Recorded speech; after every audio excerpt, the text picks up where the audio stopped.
Avant de créer votre base de données avec Access 2013, il est important d'avoir bien en tête sa structure. Cela vous évitera de perdre du temps par la suite, de scinder et de regrouper des bases et des tables qui sont mal conçues. Vous allez voir comment est organisée une base de données et comment les tables sont liées entre elles hiérarchiquement. Donc ici, vous le voyez, j'ai plusieurs tables à l'intérieur de ma base de données. Vous reconnaissez les tables grâce à cette petite icône. Je vais donc double-cliquer pour ouvrir ma table article.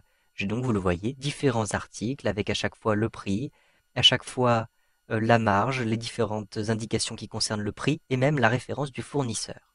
Je vais avoir une référence unique pour chacun de mes produits, puisque j'ai ici le produit numéro 1 qui est un thermostat, le produit grille-pain qui est le numéro 2, etc. De même, je vais avoir une table avec mes clients. Je double-clique sur clients. Ici, j'ai un nouvel onglet qui apparaît avec tous mes clients. Et j'ai effectivement les références clients, le client numéro 1, numéro 2, numéro 3, etc. Je vais à chaque fois avoir des informations qui concernent ces différents clients. Donc, par exemple, le prénom, le nom, la date de naissance. Donc, voilà à quoi ressemble une table. Les tables contiennent toutes les valeurs. Et ces différentes valeurs sont rangées par champ. Les champs, ce sont les en-têtes de colonne, tout simplement, puisque vous avez le champ prénom, le champ nom, le champ date de naissance, département, etc. Vous avez les différentes valeurs qui se trouvent à l'intérieur des champs.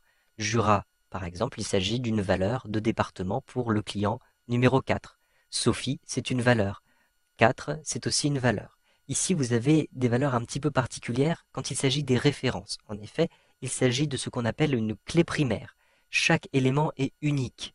Et donc, vous allez avoir un identifiant unique pour chacun des éléments. Cet identifiant unique, il s'agit de la clé primaire. Et donc, en général, cela se traduit par une référence. Référence client, par exemple. Maintenant, comment sont reliées ensemble ces différentes tables? En effet, si je double-clique sur commande, vous le voyez, je vais relier un certain nombre d'informations puisque les commandes vont relier les clients avec les articles. Les clients achètent des articles et cela donne différentes commandes. J'ai différents affichages, par exemple de tables. Avec un clic droit, je choisis le mode création et je me rends compte que dans cette table, je vais avoir les références aux clients et les références aux produits. L'ensemble de donc le lien entre ces deux références, le client qui achète un produit, cela me donne un numéro de commande. Pour visualiser beaucoup mieux tout ça, le mieux c'est de retrouver les relations. Donc dans les outils de base de données, je clique ici sur outils de base de données, vous avez ici l'outil des relations. Je clique sur relations et vous le voyez, je vais avoir une structure hiérarchique de mes différentes tables. En effet, par exemple ici, je vais avoir la table client. Dans ma table client, j'ai la clé primaire, d'ailleurs vous le voyez, j'ai une petite clé. Il s'agit de la référence client. Cette référence client va se retrouver à l'intérieur des commandes. Et c'est ainsi que je vais relier la commande au client. Et je vais avoir une référence commande qui sera la clé primaire pour les commandes. Mais je vais aussi avoir la référence au produit, qui est la clé primaire ici, dans la table des articles, aux différents produits. Donc ici, j'ai la référence produit. Mais de même, pour les différents articles qui se trouvent dans mon catalogue, je vais à chaque fois avoir une référence vers un fournisseur, puisque ici, j'ai une table fournisseur avec la clé primaire, qui est celle du fournisseur, donc toutes les références à mes fournisseurs. Ainsi, je vais pouvoir par la suite créer ce qu'on appelle des requêtes. Les requêtes vont chercher des éléments à l'intérieur de mes différentes tables.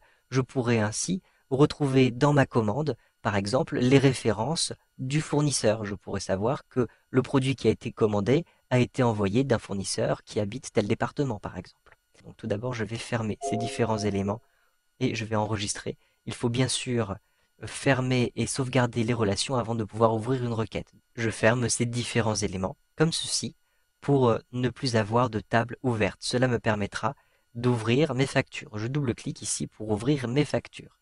Donc vous le voyez, à l'intérieur de mes factures, je vais récupérer des données des clients, mais aussi des données qui viennent des commandes, des données qui proviennent de la table des articles, des fournisseurs, etc.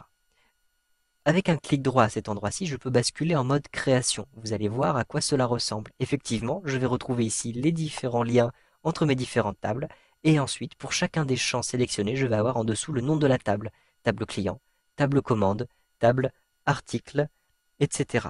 Vous pouvez voir que ces différentes données sont liées Parce que si j'ouvre ma table des articles comme ceci, vous le voyez, j'ai les articles qui sont liés à d'autres éléments. Il suffit de cliquer sur le petit bouton plus pour retrouver les commandes ici, qui sont attachées à chacun de ces articles.